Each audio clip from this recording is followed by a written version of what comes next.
আচ্ছা, তাহলে আজকের আলোচনা শুরু করা যাক। আমাদের কাছে কিছু খ্রিস্টীয় ধর্মতত্ত্বের উৎস আছে, যেগুলো একটা বেশ ইন্টারেস্টিং প্রশ্নের গভীরে গেছে। প্রশ্নটা হলো, বাইবেল অনুযায়ী যারা পুনরুত্থিত হবেন, সে সাধুদের শেষ পর্যন্ত কোথায় নিয়ে যাওয়া হবে? উৎসগুলোতে এক থিসালোনিকীয় প্রকাশিত বাক্য এরকম কিছু বইয়ের কথা বলা হয়েছে। আমাদের আজকের লক্ষ্য হলো এই সোর্সগুলো একটু ঘেঁটে দেখা, সাধুদের ওপরে তুলে নেওয়ার পর তাদের ঠিক কোথায় নিয়ে যাওয়া হবে, কি বলছে এই লেখাগুলো। কারণ এখানে তো বেশ কিছু রহস্যময় জায়গা বা প্রতীকের কথা আছে, যেমন ধরুন অন্তরিক্ষ, সিওন পর্বত, আবার কাচ সমুদ্রের তীর। দেখা যাক এগুলোকে কিভাবে ব্যাখ্যা করা হয়েছে। হ্যাঁ, বিষয়টা সত্যিই ভাববার মতো। আর এই উৎসগুলো যা করেছে তা হলো বাইবেলের বিভিন্ন অংশকে, মানে ধরুন থিসলোনিকে ওদের চিঠি আর প্রকাশিত বাক্যের কিছু অংশ, বিশেষ করে ১৪ আর ১৫ অধ্যায়, সেগুলোকে একসাথে এনে একটা ছবি আঁকার চেষ্টা করেছে। মানে ওই যে ১,৪৪,০০০ জন মুদ্রাঙ্কিত ব্যক্তি, বা যারা পশুকে জয় করেছে, বা যারা প্রথম পুনরুত্থানে অংশ নেবেন, তাদের সবার শেষ ঠিকানাটা কোথায়, এটা নিয়েই আলোচনা। দারুণ। তাহলে প্রথম ধারণাটা দিয়েই শুরু করি। ওই যে অন্তরিক্ষ, এক থিসলোনিকেও ৪ অধ্যায়ে আছে না, ১৬ আর ১৭ পদে, যে মৃতরা আগে উঠবেন, তারপর জীবিত সাধুরা একসঙ্গে মেঘে করে প্রভুকে অভ্যর্থনা জানাতে অন্তরিক্ষে যাবেন। এই অন্তরিক্ষ বলতে উৎসগুলো কি বোঝাচ্ছে? এটা কি শুধুই আকাশ আক্ষরিক অর্থে? উৎসগুলো বলছে এই অন্তরিক্ষ গ্রিক শব্দটা হল এয়ার, হিব্রু গংজুং। এটা আসলে সেই মিটিং পয়েন্ট, মানে যেখানে সাধুরা যিশুর সঙ্গে মিলিত হন যখন তিনি আকাশ থেকে নেমে আসেন। এটা কিন্তু পৃথিবীতে ওই যে ৭টা মহামারী বর্ষিত হবে তার ঠিক আগের ঘটনা। আর উৎসগুলো জোর দিচ্ছে যে এটা শুধু একটা ওয়েলকাম সেরিমনি নয়, এখান থেকেই প্রভুর সঙ্গে স্থায়ীভাবে থাকার শুরু। ওই যে বলা আছে, সর্বদা প্রভুর সঙ্গে থাকিবে। ও আচ্ছা, এটা একটা স্টার্টিং পয়েন্ট, শেষ নয়। বেশ। এরপর তো প্রকাশিত বাক্যে আরও কিছু ছবি আমরা দেখতে পাই, যেমন ধরুন ১৪ অধ্যায়ের ১ পদে।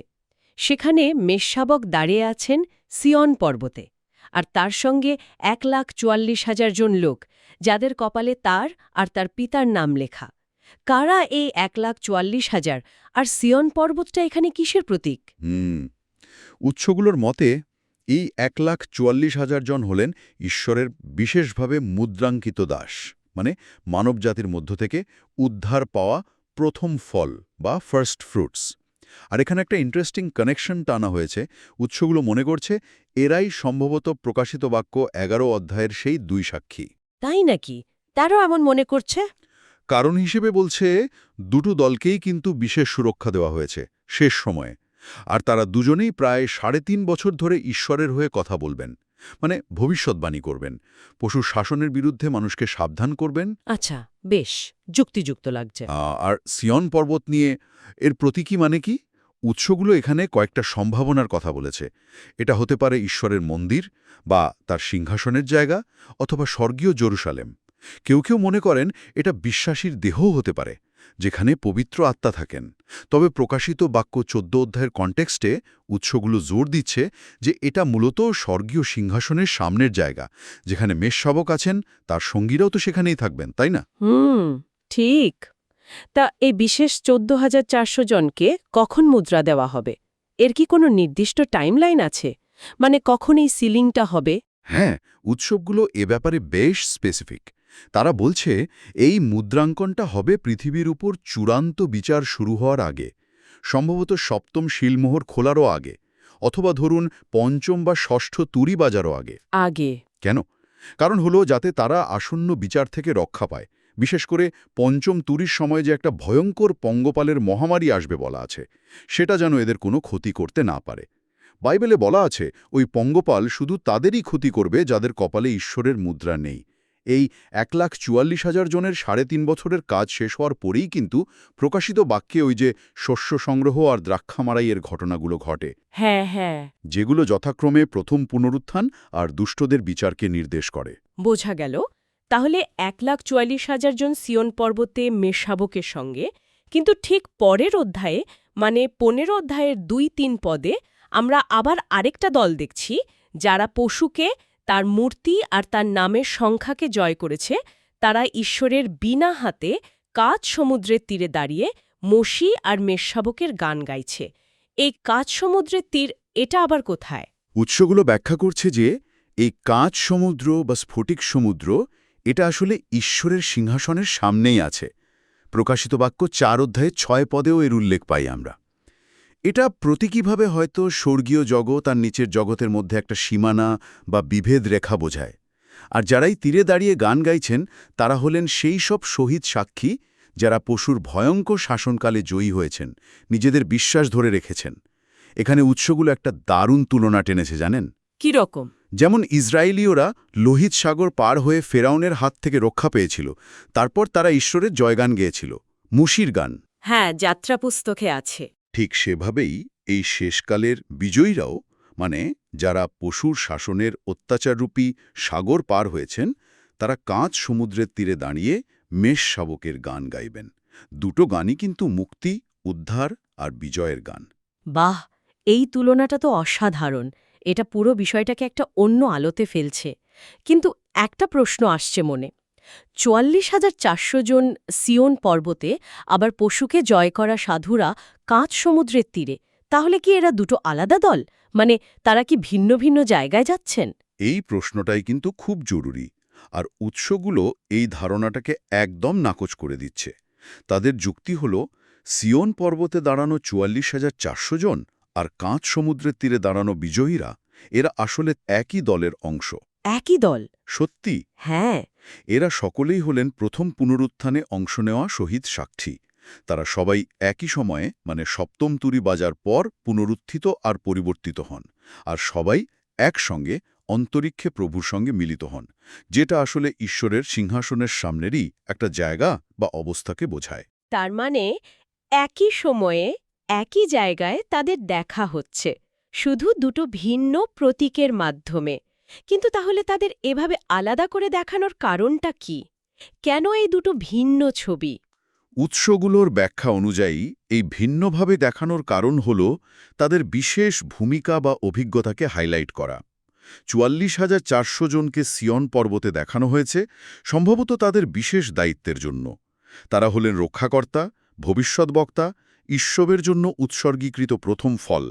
তাদের এই প্রায়োরিটির রোলটা বোঝানো হচ্ছে। আচ্ছা। অন্যদিকে কাঁচ সমুদ্রের তীরে যারা আছেন তাদের দেখানো হয়েছে পশুর শাসনের উপর তাদের বিজয় এবং সেই জয় উদযাপনের মহিমাকে তুলে ধরতে। উৎসগুলো আরও গভীরে গিয়ে বলছে ৪৪,৪০০ জন হয়তো অনেকটা ওই দুই সাক্ষীর মতো কাজ করবেন, মানে প্রথম ৩.৫ বছর ধরে ভবিষ্যৎবাণী করা, অন্য সাধুদের বিশ্বাসে টিকিয়ে রাখা বা রক্ষা করা। আর কাঁচ সমুদ্রের তীরের সাধুরা হলেন সেই সময়ে তাদের দ্বারা প্রভাবিত বা সুরক্ষিত থাকা বিশ্বাসীরা যারা শেষ পর্যন্ত শহীদ হয়েছেন। ও, এভাবে কানেক্ট করা হয়েছে। তবে এখানে একটা খুব গুরুত্বপূর্ণ বিষয় উৎসগুলো মনে করিয়ে দেয়। এই ১৪,৪০০ জন যে অন্য শহীদদের চেয়ে বেশি গুরুত্বপূর্ণ বা বেশি পুরস্কার পাবেন, এমনটা ভাবা কিন্তু ঠিক নয়। তাই তো। বাইবেল অনুযায়ী পুরস্কারটা নির্ভর করে কে কতটা বিশ্বস্তভাবে ত্যাগ স্বীকার করেছে তার উপর, কোনো নির্দিষ্ট সংখ্যার উপর নয়। যেমন ধরুন প্রেরিত পৌল, তিনি তো অসংখ্য কষ্ট সহ্য করেছিলেন, তার পুরস্কারও হয়তো সেভাবেই মাপা হবে। আসল হল বিশ্বস্ততা। তাহলে বিষয়টা দাঁড়াচ্ছে যে অন্তরিক্ষ, সিয়ন পর্বত আর কাচ সমুদ্রের তীর, এই সবগুলোই আসলে একটাই স্বর্গীয় স্থান বা অবস্থাকে বোঝাচ্ছে, শুধু ভিন্ন ভিন্ন দৃষ্টিকোণ থেকে বা ভিন্ন ভিন্ন রূপকের মাধ্যমে বর্ণনা করা হচ্ছে। আর ভিন্ন প্রতীক ব্যবহার করা হয়েছে শুধু বিভিন্ন দলের বিশেষ বৈশিষ্ট্য বা ভূমিকাকে বোঝানোর জন্য। হ্যাঁ, আপনি একদম ঠিক ধরেছেন। উৎসগুলোর মূল সিদ্ধান্ত এটাই, এই জায়গাগুলো আসলে সমার্থক, সবই ঈশ্বরের সিংহাসনের সামনে অবস্থিত একই পবিত্র এলাকা। যখন বলা হয় যিশু অন্তরিক্ষে নেমে আসেন সাধুদের নিতে, তখন সেই স্থানটাই আসলে ঈশ্বরের সিংহাসনের স্থান হয়ে যায়, কারণ যেখানে রাজা সেখানেই তো তার সিংহাসন, তাই না? উৎসগুলো এটাও মনে করায় যে বাইবেলের কিছু জায়গায় ঈশ্বরের সিংহাসনকে সচল বা মুভেবল হিসেবেও দেখানো হয়েছে।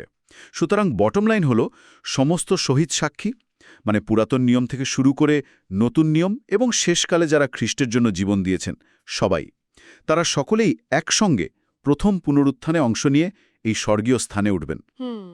আর এর একটা বিরাট তাৎপর্য হলো তারা পৃথিবীতে যে 7টা ভয়াবহ মহামারী আসবে সেগুলো থেকে রক্ষা পাবেন, কারণ সেই সময়টায় তারা প্রভুর সঙ্গে তার সিংহাসনের সামনে নিরাপদে থাকবেন। আচ্ছা, এই পুরো ঘটনাগুলোর কি কোনো নির্দিষ্ট ক্রম বা পর্যায়ক্রমের কথা বলা হয়েছে উৎসগুলোতে? মানে একটা টাইমলাইন যদি ভাবি তাহলে কেমন দাঁড়ায় স্টেপ বাই স্টেপ? হ্যাঁ, উৎসগুলো বিভিন্ন ভবিষ্যৎবাণীর অংশগুলোকে জুড়ে একটা সম্ভাব্য ঘটনাক্রম বা সিকোয়েন্স অফ ইভেন্টসের কথা বলেছে। সেটা মোটামুটি এই রকম দাঁড়াচ্ছে। প্রথমে সপ্তম তুরি বাজবে, ওকে। যেটা প্রথম পুনরুত্থানের সিগন্যাল। এরপর সমস্ত শহীদ সাক্ষী, মানে পুরাতন ও নতুন নিয়ম সব সময়ের, পুনরুত্থিত ও পরিবর্তিত হবেন। তারপরেই হবে সাধুদের ওপরে তুলে নেওয়া, মানে অন্তরিক্ষে বা সিংহাসনের সামনে প্রভুর সঙ্গে মিলিত হওয়া। আচ্ছা। এরপর পৃথিবীতে 7টা মহামারী নেমে আসবে, তখন সাধুরা স্বর্গের নিরাপদে। মহামারী শেষ হলে যিশু পৃথিবীতে ফিরবেন। তার সঙ্গে কারা থাকবে? এই সাধুদের নিয়ে তৈরি হওয়া স্বর্গীয় সৈন্যদল। বাহ! তারপর পশু আর তার বাহিনীর বিচার হবে। এরপরে হবে মেষশাবকের বিবাহভোজ। আর একদম শেষে নতুন জেরুসালেম স্বর্গ থেকে পৃথিবীতে নেমে আসবে। এটাই মোটামুটি ক্রম। বেশ গভীর আর বিস্তারিত একটা ছবি পাওয়া গেল কিন্তু। এই উৎসগুলো সত্যি বাইবেলের বিভিন্ন টুকরোকে খুব যত্ন করে এক জায়গায় এনেছে। পুনরুত্থিত সাধুদের শেষ গন্তব্য নিয়ে একটা বেশ জমাট ধারণা দেওয়ার চেষ্টা করেছে। তাহলে মূল কথাটা হলো, বর্ণনা বা প্রতীক যাই হোক না কেন, শেষ পর্যন্ত সমস্ত বিশ্বস্ত শহীদ সাক্ষী ঈশ্বরের সিংহাসনের সামনে একই জায়গায় একত্রিত হবেন। কোথায় যাওয়া হচ্ছে তার চেয়েও বড় কথা, কার সঙ্গে মিলিত হওয়া হচ্ছে, মানে প্রভু যিশুর সঙ্গে, আর তার কাছেই চিরকাল থাকা। একদম ঠিক। উৎসগুলো অনুযায়ী এই সাধুরা প্রথমে ঈশ্বরের সিংহাসনের সামনে প্রভুর সঙ্গে মিলিত হন, এটা ঠিক। কিন্তু তারা শুধু সেখানেই থেকে যান না, পরে তারা তার সঙ্গে পৃথিবীতে ফিরে আসেন। ও, ফিরেও আসেন? হ্যাঁ, যখন তিনি তার রাজত্ব প্রতিষ্ঠা করতে আসেন, তখন তারা হন তার বিজয়ী সৈন্যদলের অংশ। সুতরাং তাদের ভূমিকাটা শুধু স্বর্গে বসে থাকা নয়, বরং নতুন পৃথিবীতে ঈশ্বরের শাসন প্রতিষ্ঠাতেও তারা অংশ নেবেন। আজকের এই আলোচনা থেকে একটা বিষয় আমার মনে আসছে, হয়তো আমাদের শ্রোতারাও এটা নিয়ে ভাবতে পারেন। উৎসগুলো যেভাবে দেখাল যে এত ভিন্ন ভিন্ন ভূমিকা, ভিন্ন ভিন্ন সময়ে বেঁচে থাকা সাধুরা, তারা সবাই শেষ পর্যন্ত একই স্বর্গীয় গন্তব্যে মিলিত হচ্ছেন, একই সিংহাসনের সামনে দাঁড়াচ্ছেন। এই যে চূড়ান্ত একতা, এটা আসলে বিশ্বাসীদের সার্বজনীন স্বর্গীয় অভিজ্ঞতা আর খ্রিস্টের দেহে তাদের যে সম্মিলিত অবস্থান, সেই বিষয়ে কি বলে? হয়তো স্বর্গ শুধু ব্যক্তিগত মুক্তির জায়গা নয়, বরং ঈশ্বরের উপস্থিতিতে একটা বিশাল মিলিত উদযাপন আর ঐক্যতানের স্থান। এই সম্মিলিত ঐক্যের ধারণাটা নিয়ে কিন্তু আরও ভাবা যেতে পারে, তাই না?